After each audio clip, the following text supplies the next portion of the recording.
کہ اگر ہم عربی زبان سیکھ لیں اور عربی زبان کو سیکھنے کے بعد ہم براہ راست قرآن مجید اور عربی زبان میں دین کا جو بنیادی ماخذ ہے یہ زبان، تو ہم اس کے ذریعے سے دین کے جو ہے وہ بنیادی چیزوں کو، قرآن کو، حدیث کو، فقہ کو جو ہے وہ سمجھنے کی کوشش کریں۔ یہ تو پہلی بنیادی بات ہے۔ لیکن جیسا کہ ہم جانتے ہیں کہ ہم جو اجمی لوگ ہیں، ہماری اکثریت جو ہے وہ عربی زبان سے نابلد ہے۔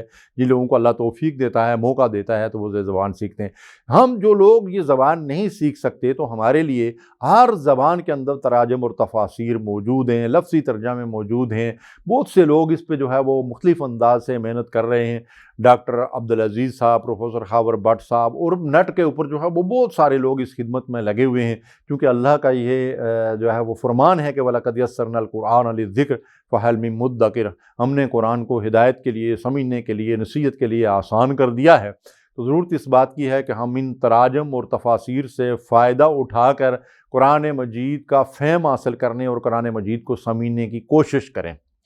مَن یُرِدِ اللّٰہ بِہ خَیْرًا یُفَقِّہُ فِی الدِّین۔ اللہ جس کو خیر سے نوازنا چاہتا ہے، جس کے ساتھ بلائی کا معاملہ کرنا چاہتا ہے، اس کو دین کا فہم عطا کر دیتا ہے، اس کو دین کی سمجھ عطا کر دیتا ہے۔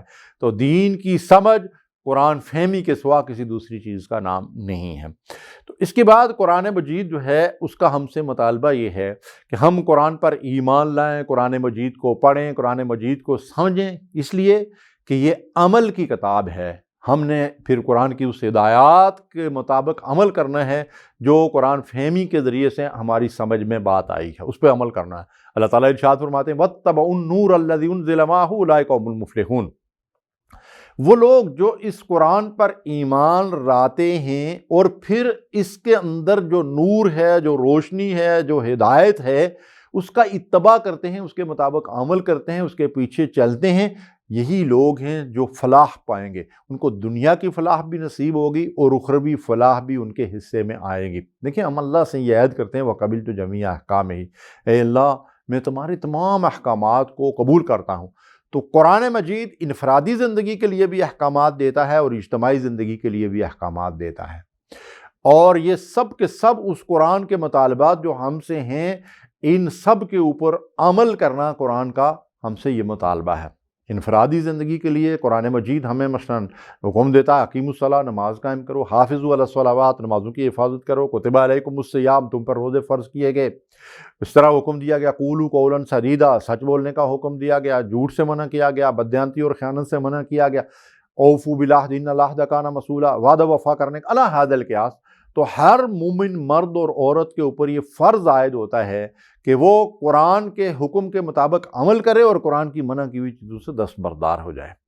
اس کے بعد قرآن اجتماعی زندگی کے لیے بھی احکامات دیتا ہے۔ دیکھیں قرآن ہمارے لیے دستور زندگی کی حیثیت رکھتا ہے۔ قرآن کے اندر اللہ نے وہ قانون بیان کیا ہوا ہے جس قانون کے مطابق ہم نے زندگی بسر کرنی ہے، انفرادی بھی اور اجتماعی بھی۔ دنیا کے اندر کوئی قانون ایسا ہے صرف جس کو پڑھا جاتا ہو اور جس کی تلاوت کی جاتی ہو؟ نہیں، قانون تو عمل کے لیے ہوتا ہے۔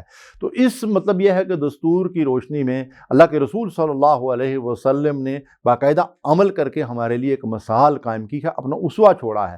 اللہ فرماتے ہیں وَأُمِرْتُ لِأَعْدِلَ بَيْنَكُمْ، عدل و انصاف کا قیام اللہ کا حکم اسی قرآن کے اندر، جس میں جو ہے نماز کا حکم دیا گیا، روزے کا حکم دیا گیا، پھر اس میں حکم دیا گیا کہ السارق والسارقۃ فاقطعوا ایدیہما، یعنی جو چور ہیں، جو ڈاکو ہیں، ان کو اس کی سزا دی جائے۔ زنا اور شراب اور اسی طرح مطلب یہ ہے کہ حدود اور تعزیرات جن کا بھی حکم دیا گیا ہے قرآن مجید کے اندر، ان سب کے اوپر عمل کرنا کس کی ذمہ داری ہے؟ امت مسلمہ کی ذمہ داری ہے، قرآن کے ماننے والوں کی ذمہ داری ہے۔ تو یہ سارے کے سارے حدود اور تعزیرات جو ہیں ان کے اوپر عمل کرنے کے لیے ایک اسلامی حکومت کی ضرورت ہے۔ تو اسلامی حکومت کے قیام کی جد و جہد مسلمانوں کے اوپر لازم ہے تاکہ قرآن مجید کے جو اجتماعی مطالبات ہیں ان کے اوپر جو ہے وہ عمل کیا جا سکے۔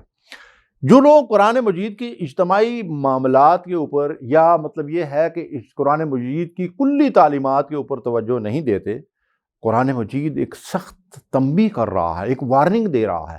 افتؤمنون ببعض الکتاب وتکفرون ببعض، کیا تم اللہ کی اس کتاب کے بعض حصوں پر ایمان لاتے ہو اور بعض کا انکار کرتے ہو۔ اب انکار کی دو صورتیں ہیں، ایک انکار یہ ہے کہ قرآن مجید کا انکار کر دیا جائے، اور ایک انکار یہ ہے کہ قرآن پر ایمان لانے کے باوجود قرآن کے کسی حکم کا انکار کر دیا جائے۔ جیسے ہمارے ہاں جو ہے وہ کبھی مطلب یہ ہے کہ یہ کہا جاتا ہے کہ غیر سودی نظام کے بغیر ہم کیسے زندہ رہ سکتے ہیں، ہم دنیا کے ساتھ کیسے چل سکتے ہیں جی۔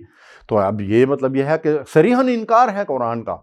تو اس لیے اللہ فرماتا ہے کہ اگر تمہارا رویہ رہے ہے اللہ کی کتاب کے ساتھ کہ اس کے بعض احکامات جو تمہیں آسان معلوم ہوں ان کے اوپر تو تم عمل کرو، لیکن جن کے اوپر عمل میں تمہیں کچھ دشواریاں ہوں تو ان سے تم انکار کر دو۔ وما جزاء من یفعل ذلک منکم الا خزی فی الحیات الدنیا، اگر ایسا کرو گے تو پھر تمہارے لیے دنیا کے اندر ذلت اور رسوائی ہے۔ ویوم القیامۃ یردون الی اشد العذاب، اور ایسے لوگوں کو قیامت کے دن شدید ترین عذاب دیا گیا ہے۔ تو ناظرین کرام، آج دنیا میں جو ہے عذاب تو ہم بھگت ہی رہے ہیں، پوری دنیا میں امت مسلمہ کی حالت ظاہر کیا ہے؟ تو یہ قرآن کے احکامات سے روگردانی کی سزا ہے جو ہمیں مل رہی ہے۔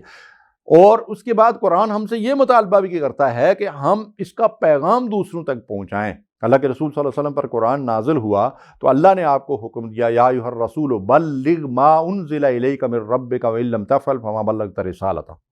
جو قرآن آپ پر اللہ کی طرف سے نازل کیا جاتا ہے اسے دوسروں تک پہنچانا آپ کی ذمہ داری اور آپ کا فرض منصبی ہے۔ اگر آپ نے اس کے پہنچانے میں کوئی کوتاہی کی تو گویا آپ نے نبوت اور رسالت کا حق ہی ادا نہ کیا۔ اب یہی قرآن رسول اللہ صلی اللہ علیہ وسلم کے ذریعے سے ہم تک پہنچا ہے، اور اللہ کے رسول صلی اللہ علیہ وسلم نے حجۃ الوداع کے موقع پر اس بات کا حکم دیا کہ بلغوا عنی ولو آیہ، تمہیں اگر اس قرآن کی ایک آیت معلوم ہے تو اسے آگے پہنچاؤ۔ تو اس پہنچانے کے لیے رسول اللہ صلی اللہ علیہ وسلم نے ساری زندگی جد و جہد کی۔ شیب ابی طالب کے اندر آپ نے جو تکلیف کاٹی، طائف میں آپ کو جو پتھر مارے گئے، جسم لہولان ہوا، اور پوری زندگی میں جو گالیاں اور پتھر آپ نے کھائے، تمسخر اور استہزاء اور جھوٹے الزامات اور بہتانات، یہ سب کچھ کس لیے تھا؟ رسول اللہ صلی اللہ علیہ وسلم قرآن کے اس پیغام کو اللہ کے بندوں تک پہنچانے کے لیے دن اور رات محنت کرتے تھے۔ مجھے اور آپ کو بھی چاہیے کہ ہم اس کی فکر کریں کہ ہم نے اس قرآن کے حقوق ادا کرنے ہیں، اور اس کا ایک اہم حق یہ بھی ہے کہ ہم نے اس پیغام کو دوسروں تک پہنچانا ہے۔ اگر قرآن کے حقوق کی ادائیگی کی ہم نے کوئی فکر نہ کی اور اس کے لیے کوئی جدوجہد نہ کی تو قیامت کے دن ہم مجرموں کے کٹہرے میں کھڑے ہوں گے، وہاں اللہ کی عدالت ہوگی، اور محمد رسول اللہ صلی اللہ علیہ وسلم ایک مقدمہ دائر کریں گے، وقال الرسول یا رب ان قوم اتخذوا ھذا القرآن مہجورا۔ رسول یہ کہیں گے کہ یہ میری امت اور یہ میری قوم ہے جن کو میں تیری امانت حوالے کر کے آیا تھا، انہوں نے اس قرآن کو چھوڑ دیا تھا، پس پشت ڈال دیا تھا، اس کے نہ پڑھتے تھے، نہ سمجھتے تھے، نہ اس کے اوپر عمل کرتے تھے، نہ اس کے حلال و حرام کے تقاضوں کے اوپر عمل کرتے تھے، نہ اس کے پیغام کو دوسروں تک پہنچاتے تھے، نہ اس کو دستور زندگی بنانے کے لیے انہوں نے کوئی جد و جہد کی، تو ہم اللہ کے حضور اس کا کیا جواب دیں گے؟ مجھے اور آپ کو اس کی فکر کرنی چاہیے۔ وآخر دعوانا الحمدللہ رب العالمین۔